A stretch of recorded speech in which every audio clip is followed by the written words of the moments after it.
Words of Aurobindo.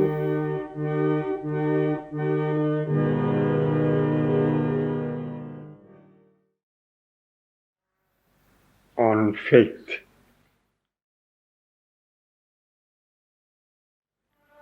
I do not see how the method of faith in the cells can be likened to eating a slice of the moon. Nobody ever got a slice of the moon, but the healing by faith in the cells is an actual fact and a law of nature, and has been demonstrated often enough even apart from yoga. The way to get faith and all things else is to insist on having them and refuse to flag or despair or give up until one has them. It is the way by which everything has been got since this difficult earth began to have thinking and aspiring creatures upon it. It is to open always to the light and turn one's back on the darkness. It is to refuse the voices that say persistently, you cannot, you shall not, you are incapable, you are the puppet of a dream. For these are the enemy voices. They cut one off from the result that was coming by their strident clamour, and then triumphantly point to the barrenness of the result as a proof of their thesis. The difficulty of the endeavour is a known thing, but the difficult is not the impossible. It is the difficult that has always been accomplished, and the conquest of difficulties makes up all that is valuable in the earth's history. In the spiritual endeavour also, it shall be so. You have only to set about resolutely slaying the Rakshasa, and the doors will open to you as they have done to many others who were held up by their own mind or vital nature.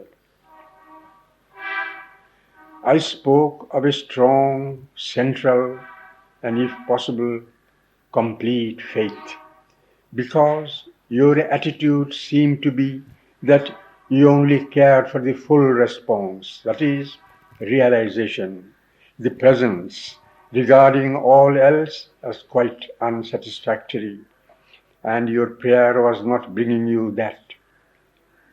But prayer in itself does not usually bring that at once, only if there is a burning faith at the center or a complete faith in all the parts of the being. That does not mean that those whose faith is not so strong or surrender complete cannot arrive, but usually they have at first to go by small steps and to face the difficulties of their nature until by perseverance or tapasya they make a sufficient opening. Even a faltering faith and a slow and partial surrender have their force and their result. Otherwise, only the rare few could do sadhana at all. What I mean by the central faith is a faith in the soul or the central being behind, a faith which is there even when the mind doubts and the vital despairs and the physical wants to collapse, and after the attack is over, reappears and pushes on the path again. It may be strong and bright, it may be pale and in appearance weak, but if it persists each time in going on, it is the real thing. Fits of depression and darkness and despair are a tradition in the path of sadhana. In all yogas, oriental or occidental, they seem to have been the rule. I know all about them myself, but my experience has led me to the perception that they are an unnecessary tradition and could be dispensed with if one chose. That is why, whenever they come in you or others, I try to lift up before them the gospel of faith. If still they come, one has to get through them as soon as possible and get back into the sun. Your dream of the sea was a perfectly true one. In the end, the storm and swell do not prevent the arrival of the state of grace in the sadhak, and with it, the arrival of the grace itself. That, I suppose, is what something in you is always asking for, the supramental miracle of grace, something that is impatient of the demand for tapasya and self-perfection and long labor. Well, it can come. It has come to several here after years upon years of flat failure and difficulty or terrible struggles.